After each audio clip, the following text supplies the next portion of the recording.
दोस्तों बड़े ध्यान से सुनिएगा, जरूरी स्टेप मैं अब आपको यहाँ पर बताने जा रहा हूँ। हालांकि ये टेक्निकल का पार्ट है, बट फिर भी बताना यहाँ पे जरूरी है। मतलब टेक्निकल भी है, जनरल भी है, तो इसको बड़े ध्यान से सुनिएगा। और जो लोग इस मीटिंग में नहीं आ पाए किसी कारण से, उनको जरूर आप ये मैसेज दीजिएगा।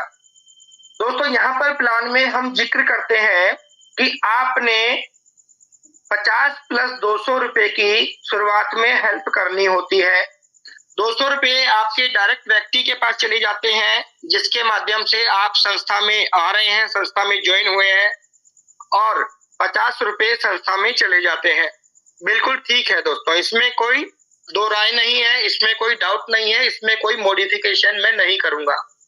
लेकिन साथ ही साथ बहुत सारे लोगों को कंफ्यूजन होती है कि 300 रुपए की हेल्प करने के लिए जब आपका डायरेक्ट व्यक्ति जिसके माध्यम से आप सिस्टम में आए हैं, वो आपको जब कहता है कि साथ ही साथ 300 की भी हेल्प कर दीजिए, तो कुछ लोग ऐसे कहते हैं कि नहीं, प्लान में तो यही बताया गया है कि 250 से ही आना है। दोस्तों ये 300 का जो हेल्प करने का स्टेप है, ये भी उतना ही इंपॉर्टेंट है जितना आपने 200 का किया था। आपको एक स्टेप आगे रहना है।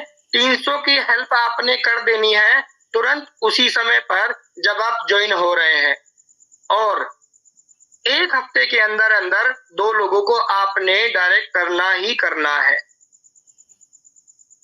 अब बात आती है कि 550 से आप सिस्टम में आ रहे हैं, और जैसे ही 2 साथियों को आप लेकर के आते हैं तो 400 रुपए आपके पास आ जाते हैं। तो जैसा मैंने बताया था कि 150 रुपया ही तो रह जाता है, कोई बात नहीं, लेकिन आप 2 लोगों को ज्वाइन करा देंगे। उससे पहले ऐसा पॉसिबल है कि आपके अपलाइन के माध्यम से भी, आपके डायरेक्ट मेंबर के माध्यम से भी 1-2 आईडी स्पिल होकर के आपके डाउन में आ जाए, तो आप भी जब लोगों को ज्वाइन कराएंगे, 2 लोगों को डायरेक्ट करेंगे, वो भी आपके डाउन में आएंगे। हो सकता है हाथों हाथ वो भी 2 लोगों को अपने साथ ले आए, तो आपको 1-2 दिन के अंदर ही, 3 दिन के अंदर ही 300 की 6 हेल्प मिल जाए। पॉसिबल है ना? इसलिए हमें अगले स्टेप के लिए प्रिपेयर रहना है। तो इस पॉइंट का ध्यान रखें। आप किसी को भी संस्था में लेकर के आते हैं तो आप 550 से लेकर के आए, ठीक है? Point number 1। Thank you. Next, आपने हमेशा इस बात का भी ध्यान रखना है कि हर एक लेवल की इनकम पाने के लिए एक नया व्यक्ति डायरेक्ट करना है, जो मैंने अभी आपको बताया।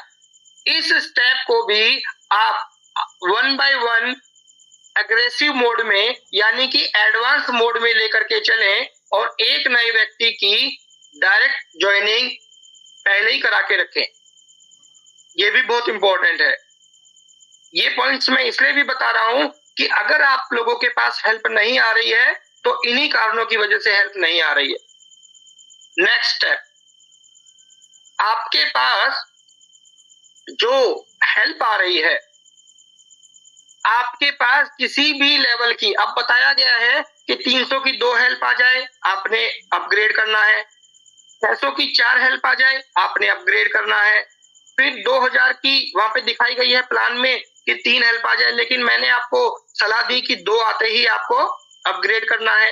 ये क्यों मैं आपको बता रहा हूं, इसी से रिलेटेड मैं आपको ये बात बता रहा हूं कि जैसे ही किसी भी लेवल का पहली हेल्प आपके पास आती है, आपका जो अलर्ट आने का, अपग्रेड का अलर्ट आने का जो काउंटडाउन है, जो समय है, वो उसी वक्त से स्टार्ट हो जाती है। जैसे ही आप पहली हेल्प रिसीव करते हैं, वहीं से आपका काउंटडाउन अलर्ट आने का स्टार्ट हो जाता है। इसलिए आपको सलाह दे रहा हूं, और आपको सलाह दी जाती है कि कभी भी आप पहले आए हुए जो 2 हेल्प हैं, उनको कभी भी खर्च ना करें। आप उसको लेवल अपग्रेड करने में ही यूज करें। आपको हेल्प तभी करनी है जब आपको पॉपअप आए, लेकिन आपको पैसे को संभाल के रखना है। बहुत इंपॉर्टेंट चीज है ये। इसके बाद नेक्स्ट सबसे इंपॉर्टेंट बात, इस पर मैं 2 मिनट बोलना चाहूंगा दोस्तों। बहुत सारे लोग कहीं से भी नंबर अरेंज करके डायरेक्ट डॉक्टर देवाशीष सर को परेशान करते हैं, उनको रेगुलर कॉल करते हैं। दोस्तों, इस बात को बड़े ध्यान से सुनिए, बड़े प्रेम से समझिए कि डॉक्टर साहब आप लोगों के लिए कॉल सेंटर नहीं है। डॉक्टर साहब अपनी जिम्मेदारी को second to second, minute to minute state coordinator हैं। तो आप स्टेप बाय स्टेप चलिए दोस्तों। आपके स्टेट के जो भी कोऑर्डिनेटर हैं आप उनसे संपर्क करें। सबसे पहले आपको कहां जाना है? सबसे पहले आपको अपने डायरेक्ट अपलाइन के पास जाना है। अपने अपलाइन को बोलना है, अपलाइन को कहना है कि ये मेरी समस्या है, मेरी ये प्रॉब्लम है, इसका समाधान करें। वो आपको बोलेगा ठीक है, मैं बात करके आगे बताता हूं। तो वो बात करेगा नेशनल कोऑर्डिनेटर, अपना स्टेट कोऑर्डिनेटर से। वहां पर वो कंप्लेंट देगा। मैं कहता हूं इतने में ही आपकी कंप्लेंट सॉल्व हो जाएगी, इससे ज्यादा आगे बढ़ने की जरूरत ही नहीं है। लेकिन फिर भी अगर आपकी प्रॉब्लम डिले होती है, सॉल्व नहीं होती है, तब आप जा सकते हैं वाइस कोऑर्डिनेटर के पास, नेशनल वाइस कोऑर्डिनेटर के पास आप जा सकते हैं। और फिर भी अगर आपकी सुनवाई नहीं होती है, वैसा तो ऐसे पॉसिबल नहीं है, स्टेट कोऑर्डिनेटर ही आपकी प्रॉब्लम को सोल्व कर देंगे, बट फिर भी अगर जरूरत पड़ती है तभी आप राजेश ठाकुर भाई को कॉल करें। उनको भी डेली की 400-500 कॉल आती है। जिस व्यक्ति का जो काम है उसको आप करने ही नहीं दे रहे हैं दोस्तों। आप अपने ही सफलता में रोड़े बन रहे हैं। आप मैनेजमेंट को बिना मतलब परेशान कर रहे हैं। आप स्टेप बाय स्टेप चलें, आपकी हर एक समस्या का समाधान हो जाएगा। मैं आपको बता रहा हूं, मुझे, आपने देखा होगा, मुझे कोई पोजीशन नहीं मिली, लेकिन मैं दिल से संस्था के साथ लगा हुआ हूं। मुझे जो भी आदेश आता है राजेश भाई का, जो भी आदेश आता है डॉक्टर साहब का, मैं उसको बखूबी निभाता हूं। और मेरे पास भी क्वेरी आती है और मैं उनका सोल्यूशन करा करके देता हूं। मुझे स्टेट कोऑर्डिनेटर तक जाने की जरूरत नहीं पड़ती है। तो ये आप लोगों की गलतफहमी है कि हम राजेश भाई को अपनी शिकायत बताएंगे तभी हमारा सोल्यूशन होगा, हम डॉक्टर साहब को अपनी प्रॉब्लम बताएंगे तो ही हमारा सोल्यूशन होगा। ये बिल्कुल गलत सोच है दोस्तों आपकी। आपने अपने अपलाइन को फॉलो करना है, और जो अपलाइन इधर उधर के कोई प्लान कर रहे हैं, आप अपने स्टेट कोऑर्डिनेटर को उसका मोबाइल नंबर, उसका स्क्रीनशॉट भेजें। जो कोई प्लान भेज रहा है उसकी आईडी तुरंत ब्लॉक होगी और फिर स्टेट कोऑर्डिनेटर आपका अपलाइन कहलाएगा। आईडी आपकी वही है जाति, लेकिन आपका स्टेट कोऑर्डिनेटर आपका अपलाइन कहलाएगा।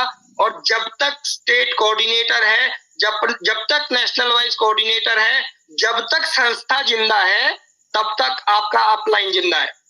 इस बात को आप दिमाग में बिठा लीजिए। पैनिक नहीं होना है, अननेसेसरी लोगों को परेशान नहीं करना है।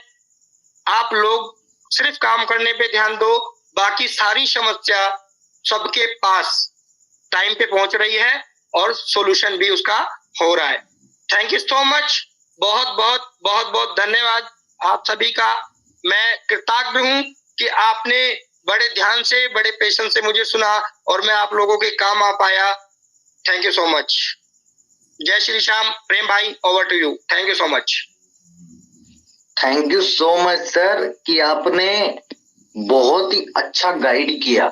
ये बहुत जरूरी था। जो चीजें अभी आपने बताई, ये सिस्टम का समझ लीजिए कि बहुत बड़ा अमृत का काम करेगा। वो कहते हैं ना कि मुर्दे को जीवित करने का भी काम कर सकता है। जो आपने टेक्निक बताई, अगर ये टेक्निक को फॉलो किया जाता है तो 100% यहाँ पे सफलता मिलनी ही मिलनी है और सबको मिलनी है। तो बहुत बहुत धन्यवाद आशीष सर, आपने अपना जो है कीमती समय हमें दिया और अपने इतने सुंदर शब्दों में इतनी अच्छी अच्छी बातें, इतना टेक्निकल नॉलेज हमें दिया। तो आपका बहुत बहुत दिल से धन्यवाद। और साथियों, यहाँ पे जिन्होंने भी आशीष सर की बात सुनी है, 727 लोग, मैं गारंटी देता हूं आज की इनकी बोली हुई बातों को अगर आपने ध्यान से सुना है, और इसको सिर्फ सुना ही नहीं, इसको अपने जहन में उतारा है और इसको आप अप्लाई करने वाले हो अभी से, तो यकीन मानो सर कि आने वाले 3 महीने में आपका जो लेवल होगा, आपके पास जो पैसे होंगे, उसकी बराबरी अन्य सभी नहीं कर पाएंगे।